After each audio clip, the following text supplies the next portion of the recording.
Welcome to another episode of 5 Horrible Minutes on Hellbent for Horror. Yes, it's 5 horrible questions over 5 horrible minutes. And my guest today on 5 Horrible Minutes is Tara Hall.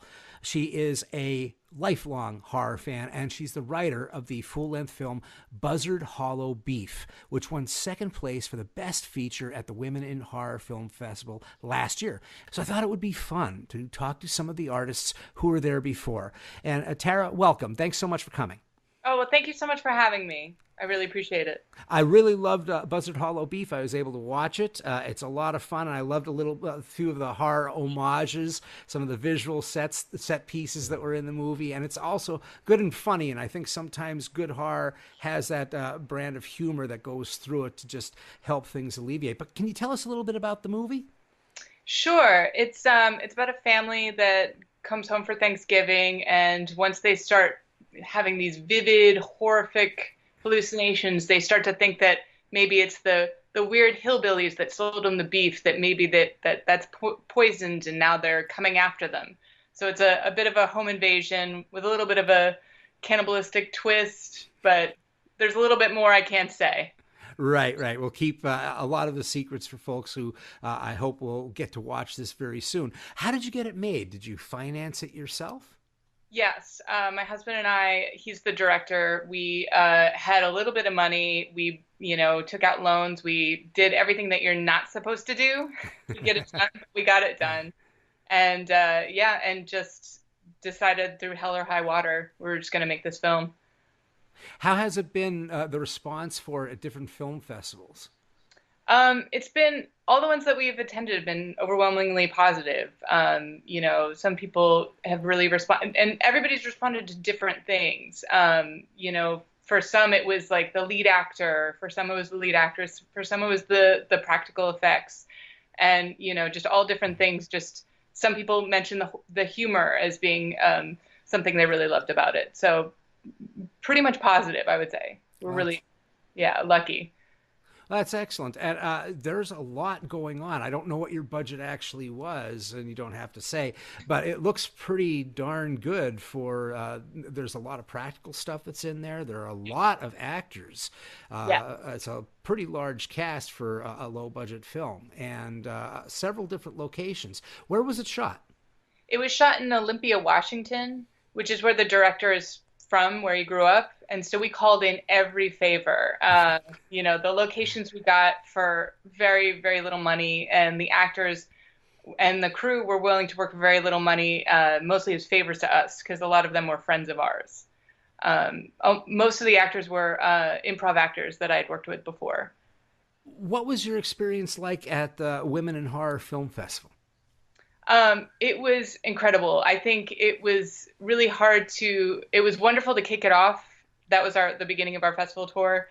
I think everything else became a little bit of a letdown because it was so overwhelmingly positive and just felt like a community more than just a competitive film festival.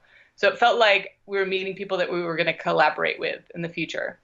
So really wonderful experience. That's excellent. I'm glad to hear that. So we're going to get into a little bit of horror now, since you're a horror fan. On my show, people are pretty aware that I talk about The First Kiss. And The First Kiss is that one movie that either horrified you, galvanized you, or just excited you so much that the rest of your life is, taken over by this wonderful genre that we have. So what's your first kiss with horror? I would have to say Evil Dead and Evil Dead 2, more like Evil Dead 2.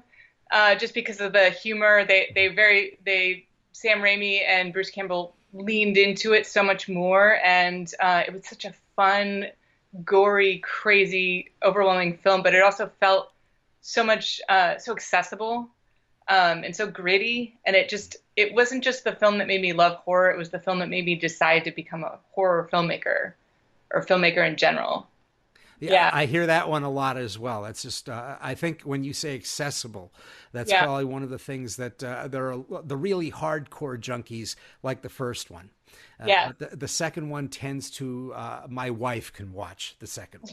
Right. And that's extremely rare that I can have her watch anything. So it's one of the great things that Raimi was able to do with horror was open it up quite a bit. And that humor certainly helped. What movie flashes in your mind, and you may have already answered this just with Evil Dead 2, but when you think of the word horror, when you hear the word horror, what scene pops into your head from a horror movie? Oh gosh, that's a good one. Because I feel like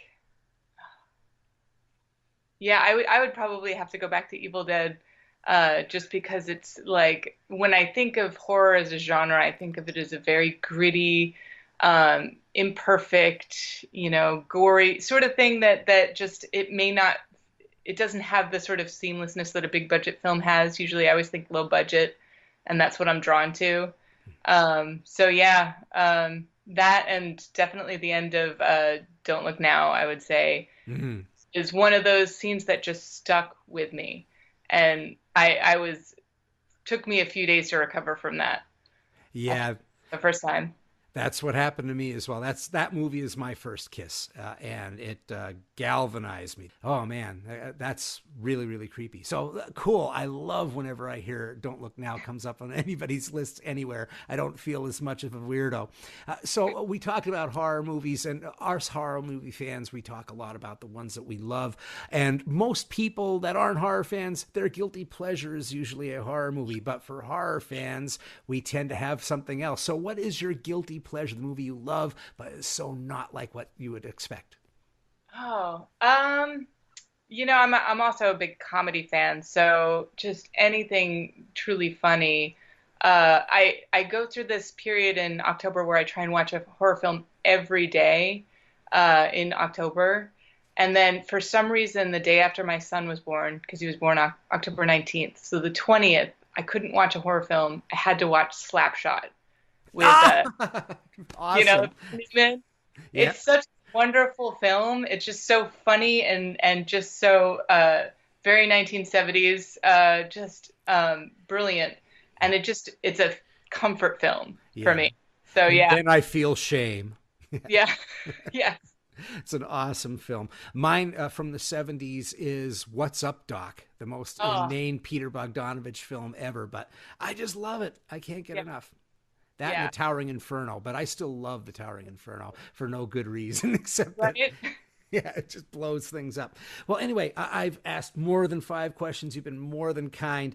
Thanks so much for being on 5 Horrible Minutes. Before we leave, can you tell people where they can see Buzzard Hollow Beef and where they can contact you to keep up with your work? Well, Buzzard Hollow Beef is available on Amazon Prime. So if you're a Prime member, you can watch it for free. It's also on iTunes and Google Play. We have a website for buzzardhollowbeefmovie.com. So you can check, we'll update it whenever we have a new streaming platform or if we're screening at another festival. So we're pretty good about keeping up with that. But we're on Twitter, Buzzard Hollow 1, and Instagram. We're all over the place.